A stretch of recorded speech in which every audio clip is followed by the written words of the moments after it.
Hello and welcome to this CATIA V5 prismatic machining tutorial video. In this video we're going to complete the milling operations needed to produce a second setup of our example. So we're working on the second setup. If you have the part open in front of you, if you don't, please do so now. I've hidden the stock so that we can just see the part, and if we expand out our setup and program and the second tool change, which is where we have all the milling operations, and we replay the last operation. So I'm going to double click on the last operation and go to toolpath replay, and let's go down here to our video replay. We're going to use the full video replay to see the material removal, and then just slide the bar over. We're just going to run through just to see where we've gotten to refresh our memory.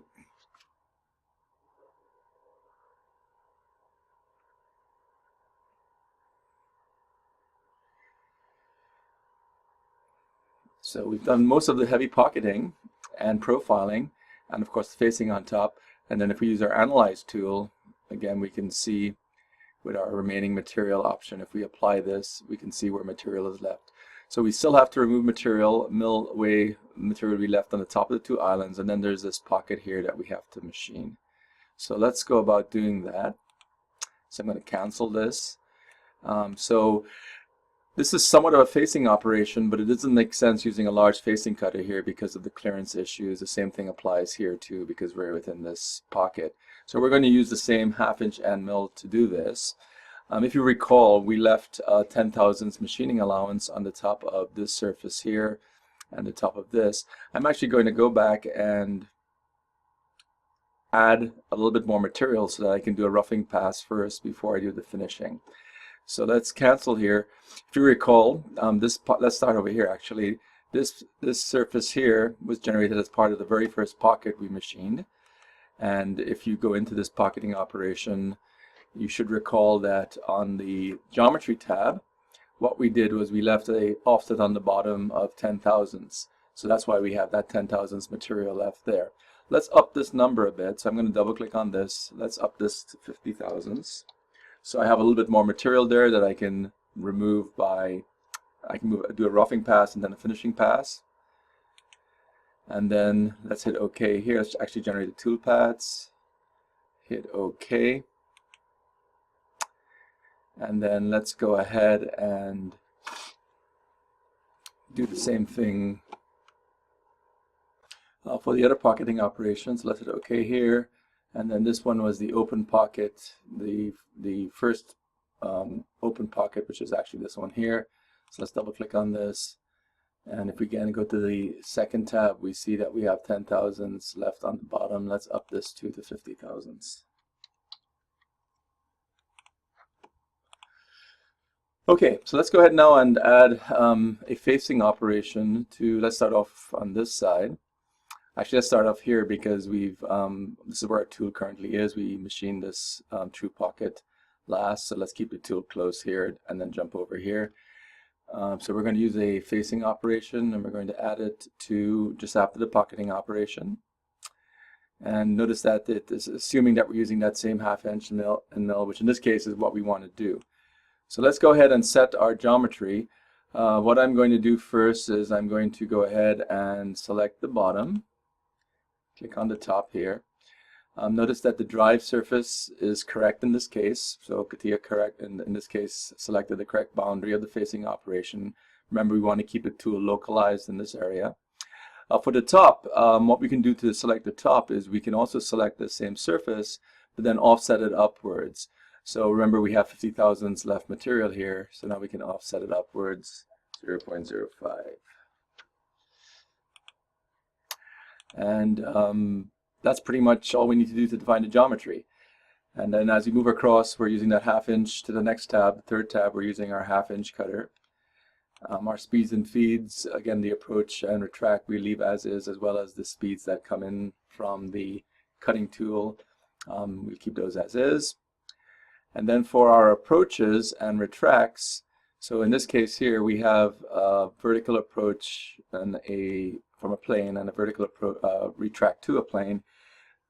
If you recall, these are what we set for the facing operation previously. So CATIA copies in the macros from the previous operation of the same type whenever you create a new operation. What we might want to do here, instead of coming down from the top, is we may want to have a circular lead in. But let's just generate the toolpaths first and see what happens. So we may want to change this once we have a look at what happens. So let's go to the first tab and just set up our machining strategy. Let's go back and forth. So we're going to move the tool back and forth across this face. So that's fine. Let's go to our radial tab. This tells us how much of an overlap we want to have. So with the tool diameter ratio mode, we're going to leave 10 thousandths overlap. And let's end the path with the tool outside of the profile. So in other words, the tool is going to stop after it moves out of the drive curve. And then let's have a little bit of an overhang. In this case, we can have 10%, meaning that the tool doesn't go too far out. So 10% overhang. And then tool outside approach clearance. How far do we want the tool to move past? Let's leave 0.1 of an inch, 100 thousandths of an inch for that. So let's generate the toolpath and see what we get. And this here shows you what we have. So if we rewind this, and let's go to change our display mode to point-by-point replay. So here's our positioning move. So remember, we've completed this pocket over here. So the tool is actually moving up slightly to the start of the approach. Remember, that approach is approach from a plane, so we're probably selecting a plane that's fairly high up. And then we have this initial approach move. So first of all, we're doing the roughing pass. The tool is coming down off the surface, so that's good. And now we're machining across. Repositioning, back. And then we lift and reposition to do the finishing pass. So this is where we take that last 10 thousandths of an inch, which we should check, by the way, to make sure that that's set correctly, and then we're done. So the only thing that one might change here is the this long approach and the long retract, because again, remember, we used up to a plane, and that plane may have been the top of the part. It does look like it's the top of the part with a little bit of an offset. So let's go ahead and just switch that. So I'm going to go here, and maybe what we can do is use this top surface here as our approach plane. So let's, so let's just click here and remove this. Let's click on the plane, and let's use this plane, and let's just offset it upwards, maybe 100 thousandths, to make sure that we are coming at the start of the approach above the plane. Now for the retract is coming, if we generate the toolpaths now, we can see this is the initial approach now to that location. The retract is pulling the tool up above this. Now this is good, because remember that we need to go over now and drop down into this pocket to do this next. So this is a good retract to make sure that we clear this wall as the tool repositions. So let's this looks good here to finish this off. Let's, as I said, we do need to check the first tab and the finishing, just to make sure that we have a finishing on bottom only, which is typically what we had set previously for facing. So that's good. So I said OK. So we now have the facing operation here to clean this up, and then let's do the same thing over here on this side. Let's go ahead and click on facing. So it adds it after the last facing operation. Let's do the same thing that we did before. Let's click on the bottom first. So we have selected a drive surface on the outside, which again is correct for this case. And let's go ahead and select the top, again using the offset function, to the same plane we select. And let's offset this upwards 50 thousandths, because that's where our stock is. That's what we've left. And again, everything is the same as far as the tool goes. The third tab, the fourth tab, nothing changes there. And then we have our fifth tab. Again, we may need to change the approach because we want to be careful that the tool does not run down and nick this wall here as it moves to the start of the approach. But let's see what happens first before we do that. So let's double back to the first tab. And again, everything here should be as we've done before. We don't want to change anything on the radial, axial, or finishing tabs. So let's generate the toolpaths and see what happens. So again, we see that the tool, as I said, the tool is moving from the end of the retract on a diagonal to the start of the approach for this operation. So it gets very close to the wall, but it misses. If you're not comfortable with this, one could always increase the offset, for example, on the approach, the offset on the plane that we set for the approach. So we could look at that at a second and change that. So if we rewind, so make sure you're in point-by-point replay, and let's rewind to the start. And then to step through, we can see that the tool is pretty much doing the same thing on this surface to clean it up as it did on the previous surface over here. So that looks good. As I said, if you want to, you can come over here, and this approach here, if you're not comfortable about the way that looks, we can remove and we can reselect this surface. Because this surface might be a little bit different in height from this, so it's hard to tell.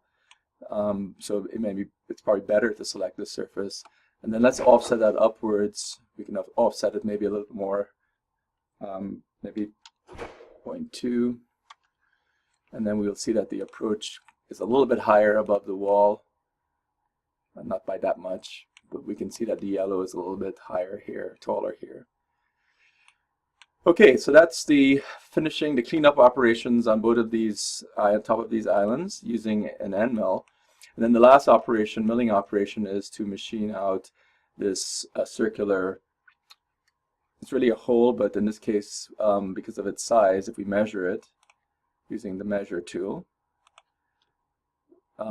its radius, so it's a 1-inch hole. So maybe you could potentially drill it out if you have a large enough drill. Depending on the finish, you might need to ream it also too. But in this case, we're just going to use an end mill and just mill all the way downwards. So let's go ahead and cancel this. And we're going to use, of course, a pocketing operation to do this. So let's click on the pocketing operation, and we're going to add it after the facing operation. Of course, this is a closed pocket, so let's toggle it from open pocket to closed pocket. Let's pick the entry surface, which is now the actual finished machine surface here. So let's click on this surface. And then our guide is very simply this the circle here. So there's this one guide curve. So one thing that I should have done at the beginning too is the bottom of the pocket. Notice that because it's a true pocket, we want to make sure that we've set the bottom from hard to soft. So now the tool has no bottom to machine, but we still need to pick the plane that defines where the bottom is. So let's click on this plane here, click on the bottom surface, and then as we've done in the past, these islands here are also selected because, again, as in the past, these holes, CATIA thinks that these are geometry that needs to be avoided as islands. We can just right-click on these and remove all of them. It shouldn't be an issue, but it's just good to be clean from that perspective. Also, too, as we did before for the true pocket, this true pocket up here, we want to make sure that the tool drops through a little bit so that we get a nice clean edge on the bottom. So we're going to offset our bottom downwards 50 thousandths of an inch, which is already set. If it isn't, just change that there. So now we have our geometry set up. If we move over now to our third tab, our tool, we're going to use that 1/2-inch end mill, the same one that's loaded. Speeds and feeds are the same. Our approaches, we're going to have to play around with these a bit. Our initial approach uses a circular lead-in with an axial move to the start of that. Now, As I mentioned before, CATIA remembers the last set of macros that one used previously, which was for the open pocket. So these are the approaches that we use for the open pockets. However, this is a closed pocket, so there's no way to get at it from the side. So this is not an appropriate approach to use for this situation. So let's go ahead and clean these up. What I'm going to do here is for the approach, I'm going to highlight this, come down here, and I'm going to remove all motions. And for the approach, we're just going to use a helical approach. And let's just change, double click on the height, vertical distance, and we're going to use a 50,000 depth of cut. So we're going to go as we've been doing, 75 thousandths deep. And then for the retract, let's just again delete this. We can't get a circular approach there. Let's just lift the tool up axially, that same distance, 0.75. And so that's the, actually, sorry, for the final retract, this is the final retract after the hole is done. Actually, we probably want to, so let's cancel this. We probably want to, let's just delete everything again, use an axial motion up to a plane. So let's retract the tool all the way up to, let's use this surface here. So we bring the tool, so the tool is going to be down at the bottom of the hole at the end. So the final retract will lift the tool all the way up, clear of the pocket. So let's use this for the time being. As far as these other approaches go, I don't anticipate that we're going to be lifting the tool between tool paths on the same level, so we can deactivate these. And for finish pass, we probably will have a finish pass on the wall, so we would want to leave these. So for the finish pass approach, let's also delete, and let us go ahead and add a helical approach also.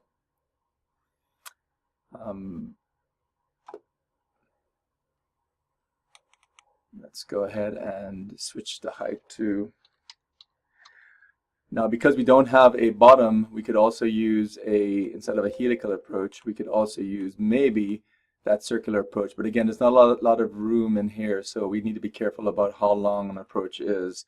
Otherwise, the tool might run into the opposite wall. So we need to be really careful about that. And then return between levels. Let's see the finish pass retract. Let's also delete this. And let's also do a move axial motion up to a plane. And this probably will do the same thing as the final retract, because the finishing pass is the last step, and then the retract is the last move of the entire operation. Let's also, for the return between levels, since we're going to be dropping down, let's also delete and use a helical lead-in for each level. And let's set this height again to 75 thousandths. Okay, so we may have to come back and play with these depending on what we see after we generate the tool path. Let's now move back to our first tab. And what we're going to do is we're going to do outward helical. So because this circle here is 1 inch in diameter, we're probably going to need 2 passes. So one in the center, and the tool is going to step out and do the outer one for roughing. So we're going to use outward helical. And climb of cut, direction of cut, and so on, that's fine. Let's go over to the radial, and this gives us here our tool overlap. So we're looking here at 10% overlap. We can increase this quite a bit because, again, there could be quite a bit of overlap given the size of the tool and the size of this hole. So, but let's leave it at 10 for now, and we can always adjust this later on if we feel we need to.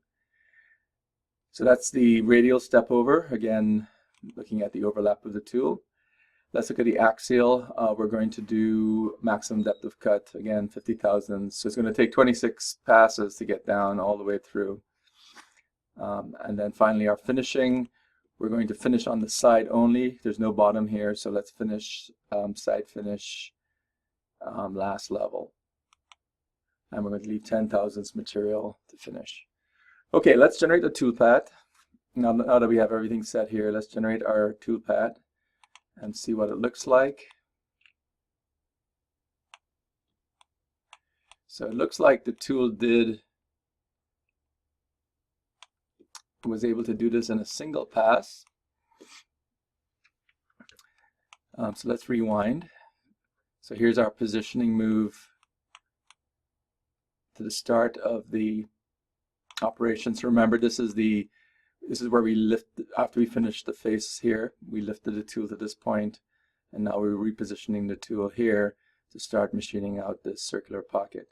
So I'm in still point-by-point replay. So I'm going to just step through. Here's the helical approach, and then the tool is moving around and doing the first level. And then it'd be easier just to switch this now to level by level or plane by plane replay, so we can see what happens next.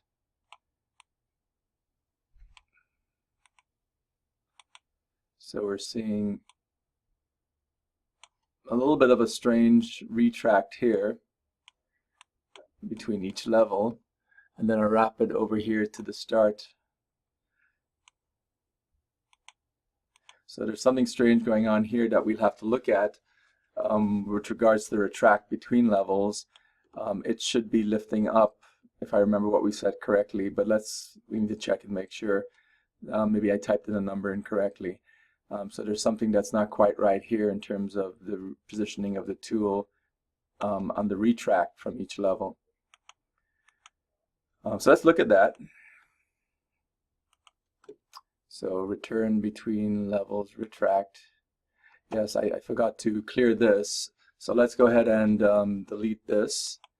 And let's do the axial move upwards 75 thousandths.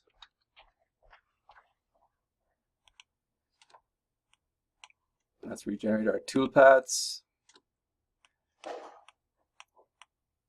And then let's go ahead and rewind. And let's step through.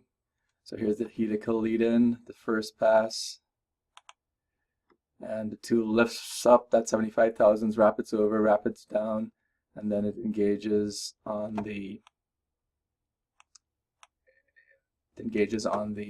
helical lead in, and so on as the tool moves downwards. So let's go all the way to the end and backtrack and see what so this is replaying all the way to the end. Let's backtrack one step to see what the finishing pass looks like. So here's the finishing pass. Now, I was wondering earlier on why there was only one roughing pass. I was expecting two. And if you look closely here, you'll see that there's a little bit of a gap between the tool and the pocket on this finishing pass. And this is telling me that probably I've left an offset on the pocket contour, which was something that was copied over from the previous operation. So I will need to go and change that so that the tool is actually finishing on the wall itself. So here's the final pass, and then here's the retract upwards. So let's hit OK here. And I'm going to go to the Geometry tab. And sure enough, I have both an offset on the hard boundary and offset on the bottom, which were copied in from previous operation. So let's go ahead and set these to 0 so that we finish right to the boundary. And also we want to make sure that we don't offset the bottom. Actually, we do want to offset the bottom because remember we had this negative, this offset on the bottom, so the tool drops all the way through. Actually, as I look at this should actually be a negative offset because we want the tool to drop through below. So offset positive is upwards, offset negative is downwards. So we want the bottom to be downwards. So let's right click on this and offset this negative. Notice that it changed here too, so those two things are connected together. So let's regenerate the tool paths. And we now have the tool. If we look from above, we can see now that the tool is now actually making contact with the surface. And there are actually two, let's rewind this to the beginning. And we see these are the passes moving downwards. And then if we go all the way to the end by replaying all the way forward and stepping backwards, we see here's the finishing pass with the tool lifting upwards after it's done. And if we look at the part from the front, we can see that the tool is actually down below the bottom of the part 50 thousandths. Now the only thing that one might want to do a little bit differently here is, rather than lifting the tool directly upwards with it flush against the surface, one might want to move the tool away from the wall back towards the center before lifting the tool vertically. So how do we go about doing this? Let's hit OK here. So the question then is, which one of these approaches do we need to modify? That retract is likely the final retract because it's at the end of the complete operation. So let's modify this retract. Let's see what we can do to pull the tool away from the wall before we lift it up. So we need to modify this. So instead of a move directly upwards to a plane, let's go ahead and delete this. And instead what we're going to do is we're going to add a horizontal motion. So this horizontal motion, depending on the angle you pick, indicates a direction that the tool is going to move away from the end of that finishing tool pad. We need to be careful here because we're in a pocket, so if we go too far we can pull the tool away but run it into the opposite wall. So let's reduce this. I'm going to reduce it to 0.1. That should give me enough room without running the tool into the opposite wall. So this should pull the tool away. One thing you can do is double click on this line here, and this kind of shows you some more information about how you can orient this horizontal motion. So here's the distance, and then there are two angles one can define. One is an angle with respect to the vertical, so one can actually move the horizontal move in the Z direction. And then this here is an angle which shows you the angle between the tangent to the tool pad at the end of that motion to this move that you're creating. Right now it's set to 90 degrees, so we'd expect the tool to pull away 90 degrees from the wall given this angle. So you can modify these if you need to. So let's go ahead and see what this does. Actually, we do want to do one more thing. We don't want to leave the tool down in the bottom here. We still want to lift it upwards. So now that we've pulled it away from the wall, we want to add now an axial move all the way up to this top plane here. Okay, so that's our retract, and let's see what change that does. Let's generate our tool paths. And you can kind of see down here that the result of that already. Let's rewind to the beginning, and let's actually go forward to the end. Sorry, and then let's just step back one move. So what we see here is after the final finishing pass to clean up the wall, what happens here is the tool is pulled away horizontally, so it's off the wall when it does that final retract all the way up to the top. So again, something that prevents the tool from rubbing on the wall, which could mess up the nice finish that you've just created on it. So that's the last pocketing operation. If you want to, it's a good idea, of course, to run through and do the full simulation. So let's go back here to our continuous replay of toolpath. Let's go to our full video replay. And let's run all the way through. Slide the slider all the way over so we get through this really quickly, as quickly as possible. And of course, we do want to check using the Analyze tool to make sure that we have gotten all the material off the part, and of course, make sure there's no gouging.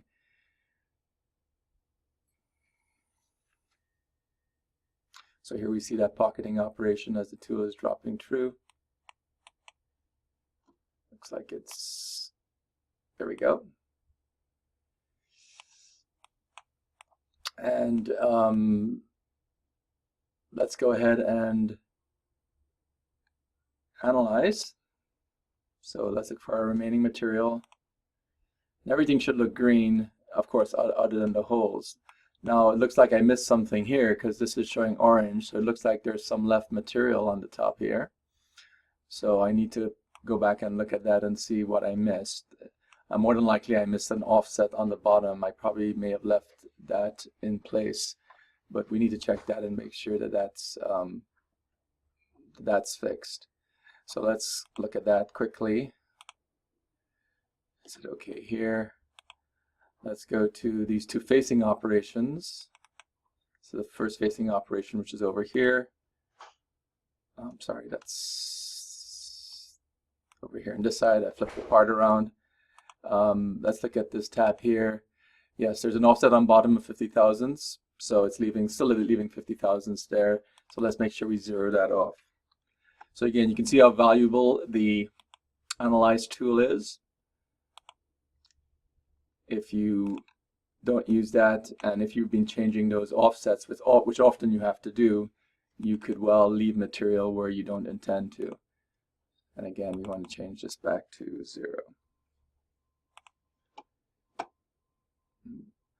Is it okay? And let's go back to our last operation again, and again verify. So let's go to our video, full video replay. Let's run through again.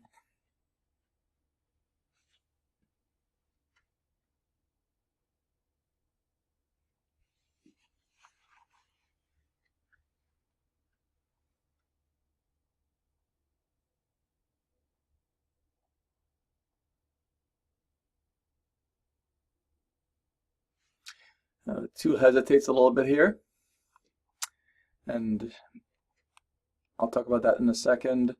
Let's run the analyze with our remaining material. Now we see that everything except the holes is green. So we've removed the material. There's no, we can check for gouging too, but it doesn't look like there's any as is. So just one thing to point out, I mentioned here that the tool hesitated a bit. One thing that you have to be really careful about when you machine deep pockets is how long your cutter flute length is. This blue indicates what the cutting edge is set for this tool. So obviously if you're trying to finish this entire surface, this is not long enough to do it. And obviously you can't cut if there are no cutting edges to cut with. So always make sure when you go into deep pockets that the length of the cutting flute, length of the cutting edge, is long enough to get to the full depth that one is looking for. That is really important. Okay, so we've now finished all the operations for the second setup. This first setup is done. So the next thing that needs to be done is machining the holes, and that's what we will do in the next videos.